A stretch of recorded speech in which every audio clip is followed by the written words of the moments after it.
Bonjour et bienvenue sur l'espace dédié au site mécaniqueuniverselle.net. Le site qui se propose de démontrer que l'humanité évolue progressivement vers son ultime perfection. Alors, pour démontrer cette théorie, qui est déjà réalisée, qui est en place en fait sur Internet, je m'appuie parfois sur des ouvrages que je chine à droite et à gauche. Et hier, figurez-vous que j'ai trouvé plein de bouquins, et dont un qui était celui-ci là. Alors je ne sais pas si ça se voit bien. La lutte contre une épidémie au XVIIIe siècle, la peste du Gévaudan, par le docteur Pierre Chauvet. Et donc, il a recueilli ce qui a été écrit à cette époque-là, en 1720, dans ces eaux-là. Alors, je vais lire un petit peu et je vais digresser comme je fais d'habitude. Mais c'est en lien avec la période que nous avons vécue, un peu tourmentée. Il y a sous le virus de la Covid que nous avons dû vivre il y a quelque temps. Alors voilà comment il traitait cette chose. D'abord, l'histoire de l'épidémie. Je lis, je commente, je lis un petit peu. Alors, le 25 mai 1720, un navire marseillais venant de Smyrne apportait la peste à Marseille. Le fléau se répandit rapidement en Provence et de là rayonna sur les provinces voisines. Le Gévaudan entretenait des relations commerciales avec les marchands du port de cette province. Aussi la contagion était-elle possible. Des mesures préventives furent prises, comme nous le verrons plus loin. Alors bon, il y a la façon dont la peste s'est propagée, etc. Et on va... Alors, un peu plus loin, il est écrit ceci. L'hypothèse du forçat agent vecteur de l'épidémie semble devoir être retenue. Mais il y a eu un moment où on pensait... Voilà, il y a la propagation, c'est toujours quelque chose qui est... qui reste... pas forcément sûr. Et on a vécu la même chose avec la propagation de la peste, du Covid à ses tout débuts, et puis encore aujourd'hui. Rien n'est sûr que ça soit ceci ou cela. Voilà. Et en fait, on se retrouve toujours avec la possibilité de trouver des boucs émissaires, évidemment. Là, apparemment, ce n'est pas le cas. Par contre, le 13 septembre 1922, on débloqua les lieux du diocèse de Mende qui avait été infecté. Le 30 novembre, un Te Deum est chanté dans toutes les paroisses. Le 5 décembre, on leva les lignes, excepté celles de Mende qui seront levées seulement le 15 janvier 1723. En 2 ans, 25 paroisses avaient été touchées par l'épidémie. Il y eut environ 5500 morts sur une population approximative de 14 000 habitants. Donc c'est énorme en fait, quand on réfléchit. C'est pratiquement la moitié d'une population. Donc on peut imaginer les ravages que ça fait voilà, là, sur 3 villages, par exemple, où j'habite, on arrive à peu près à 15 000 habitants. Donc si 5 500 personnes sont mortes, 1000 personnes convalescentes, etc., on se rend compte des ravages que ça fait. Alors,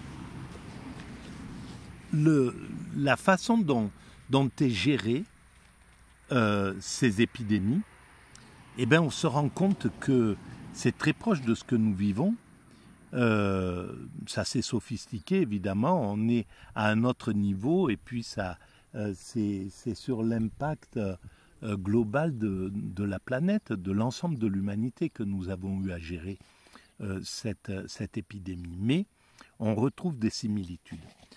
Je vais continuer à lire. Les ordonnances et les instructions. L'annonce de la peste de Marseille allait mettre en branle toutes les autorités de la province. Le duc de Roquelaure, gouverneur du Languedoc, dont le Gévaudan faisait partie, monsieur de Bernage, l'intendant, monsieur de Rottes, le commandant des troupes, puis monsieur de la Devèze qui lui succéda, enfin l'évêque de Mende qui était comte de Gévaudan. Alors, il était prescrit. Dès le 4 août 1720, donc quelques mois après, le gouverneur et l'intendant du Languedoc écrivaient à toutes les villes de la province pour leur ordonner de prendre des mesures préventives et leur envoie des instructions détaillées. Il était prescrit 1. D'établir une garde aux portes des villes pour interdire l'accès aux voyageurs venant des pays infectés, de faire nettoyer les rues, de constituer une commission pour recueillir les avis de Provence et aviser aux précautions nécessaires. 4. De constituer un bureau de santé qui s'occuperait de subvenir aux besoins des pauvres, honteux et des misérables, de vérifier les boutiques des apothicaires, de faire passer un modèle de certificat pour servir de laissez-passer. 5. D'organiser un service de garde régulier. 6. De choisir des maisons dans la banlieue des villes pour servir d'hôpital aux pestiférés. 7. De brûler les ballots de marchandises venant des pays infectés. Ces instructions furent-elles suivies ? Point d'interrogation. Devant l'extension du fléau, la peste gagne Marvejols et ses environs, les ordonnances se multiplient, imposant des mesures d'hygiène, les seules capables de lutter efficacement contre le mal. Et en fait, on se retrouve avec des ordonnances de cet ordre. Bon, là, l'humanité, ce qui est vraiment incroyable, c'est qu'elle a dû gérer ça au niveau de la planète. Et c'est une évolution incroyable, et une évolution qui montre que, à mon sens, qui éclaire le fait que nous allons vers notre ultime perfection, qui est l'unification de l'humanité, c'est-à-dire la fin des luttes intestines entre les religions, entre les nations, entre les communautés, etc., etc. C'est quelque chose qui finira par être dépassé. Il faudra peut-être encore 1 siècle, 2 siècles, peut-être davantage, mais on réussira à dépasser cela. Et là, on se rend compte qu'on peut gérer les choses à l'échelle universelle maintenant. Pardon. Et donc, on voit que, évidemment, il y a toujours des gens qui respectent, des gens qui ne respectent pas, des gens qui croient, des gens qui ne croient pas. C'est inévitable, ça fait partie de notre évolution. Je continue la lecture. Malgré cela, Mende est atteint à son tour par l'épidémie. Dès lors, les ordonnances vont être plus détaillées et les peines qu'elles édicteront seront plus sévères. Voilà exactement les mêmes mécanismes. En septembre 1721, une ordonnance de 10 articles était promulguée. 1. Défense à tous les habitants du Gévaudan d'en sortir et de transporter aucune denrée ou marchandise. Ça rappelle quelque chose. Les lettres expédiées hors du Gévaudan seront désinfectées. On les trempait dans du vinaigre alors. Les autres provinces pourront transporter librement toute danger, marchandises et bestiaux vers le Gévaudan, le tout à charge de le faire entrer par lesdites barrières. 4. Établissement de bureaux de santé. 5. Établissement de gardes et barrières aux portes des villes et des bourgs. 6. Nulle personne ne pourra être reçue dans les villes et lieux de province du Languedoc sans apporter un certificat de santé qui sera vu et examiné par celui qui est prédisposé à la garde de la porte ou barrière. 7. Interdiction aux habitants des hameaux, fermes isolées de donner retraite à aucun passant ou voyageur. 8. Tous les médecins, chirurgiens, apothicaires qui s'apercevront de quelques signes de mal contagieux seront tenus à peine de la vie. Donc ça veut dire sous peine de perdre la vie, hein, d'être condamné à mort peut-être, de l'aller déclarer dans le moment même aux maires, échevins, consuls ou autres officiers municipaux. Voilà, on voit à quel point, plus loin, le 19 décembre 1721, une nouvelle ordonnance est promulguée concernant les mendiants. Défense aux mendiants, vagabonds, gens sans aveu de courir de ville en ville. Ils peuvent y porter la contagion. Deuxièmement, tous les mendiants qui se trouvent dans les lieux ou villes d'où ils sont originaires et dans lesquels il y a des hôpitaux, ils seront enfermés pour y être nourris. Les mendiants qui ne seront point originaires des villes ou lieux seront chassés. On leur donnera un certificat portant leur nom, âge, lieu de naissance, la route qu'ils devront prendre et 5 sols par jour jusqu'à l'extrémité du Languedoc. À défaut, ils seront envoyés dans les lieux attaqués par la contagion pour servir aux infirmiers. Voilà, c'est incroyable cette chose. Et après, bon, il parle des médicaments, de ce qui est... Et on voit à quel point il y a une recherche déjà complètement pointue. Hein. Ils se rendent compte, par exemple, que la saignée est inefficace et ils font circuler l'idée, la chose selon laquelle c'est inefficace et qu'il faut prendre autre chose que brûler le linge, se nettoyer, etc. sont beaucoup plus efficaces. Donc on se rend compte qu'il y a que la façon dont nous avons traité la Covid jusqu'à présent, eh bien c'est un petit peu sur les mêmes principes. Voilà, ça a évolué. Ce qui a changé, c'est que nous traitons ça au niveau universel maintenant. Et donc on se rend compte que l'impact qu'on peut avoir et à quel point, lorsque nous serons unifiés, lorsque l'humanité aura réglé ses problèmes justement internationaux comme ceux qu'on est en train de vivre là, c'est clair qu'il faudra que l'Occident malheureusement soit un petit peu critiqué, soit un petit peu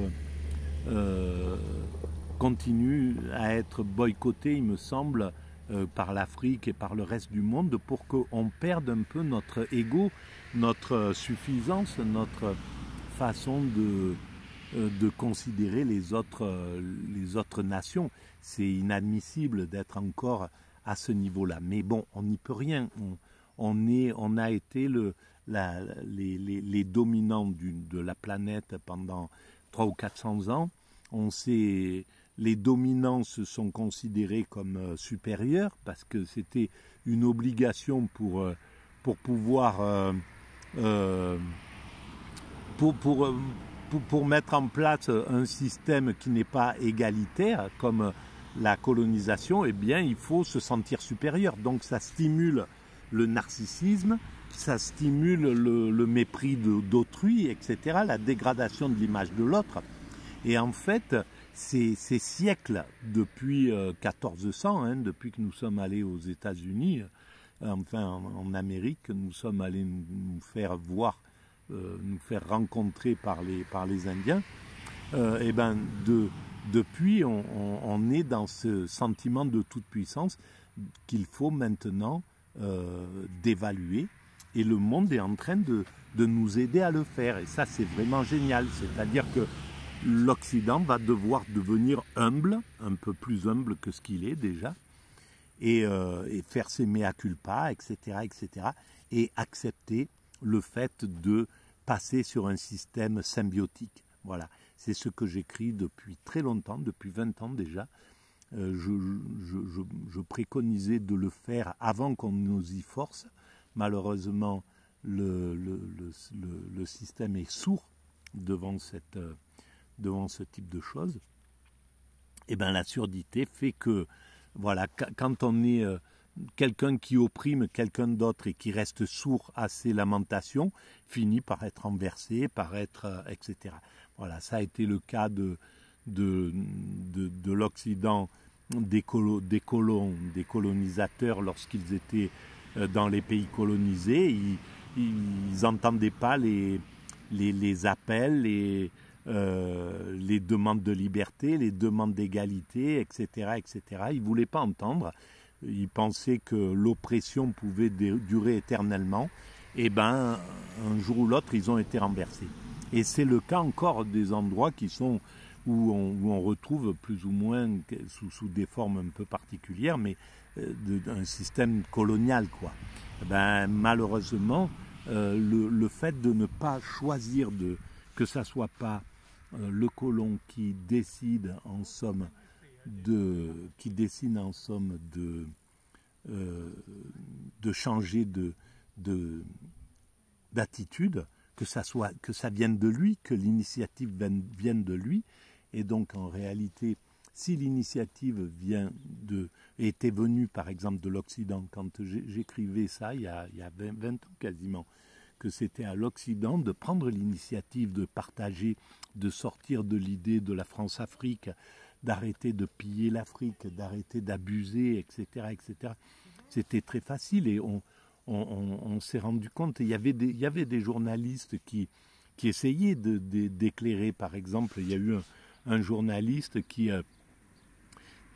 sur un de nos ministres qui s'était fait payer grassement pour un petit formulaire qu'il avait fait pour un hôpital dans un pays africain, avait sorti, je ne sais pas, presque 1 million d'euros, ou je ne sais plus combien. Bon, bref, il a été complètement écarté, et en fait, on n'a pas pu réfléchir sur le fond. Peut-être qu'il avait dit des choses qui étaient injustes, peut-être qu'il avait été trop agressif ou quoi que ce soit, peu importe, ce n'était pas la question, mais le fond n'a pas été traité. On a cassé ce qu'il veut, ce qu'il était en train de dire sur ce scandale-là, et en fait, ça a empêché l'Occident de dire bon, c'est pas bon, on ne peut pas continuer, parce que c'est qu'une personne aille là-bas puis sorte 1 million d'euros pour telle chose en se faisant offrir des cadeaux par un chef d'État. Mais s'il n'y en a qu'une, c'est une chose, mais s'il y en a des centaines et des milliers, et de tous les pays, parce que c'était ça en fait qui se passait, ça venait de tous les pays, et donc les chefs d'État sortaient toutes les richesses du pays, et en fait le pays restait toujours pauvre. Et en fait, c'est ça qui est en train de complètement être remis en cause là, et tant mieux. Et l'Occident va devoir, voilà, au lieu d'avoir changé les choses quand il était temps, il va être obligé de le faire. Ça sera autre chose, avec un autre regard sur l'Occident qui va se porter par le reste du monde. Voilà, donc j'arrête là cette vidéo. Je vous propose de mettre des... si vous pensez que ces vidéos ont un petit peu d'intérêt, de mettre des pouces, de vous abonner, ça donne de la visibilité, de mettre des commentaires, etc., etc. Voilà. À très bientôt, merci.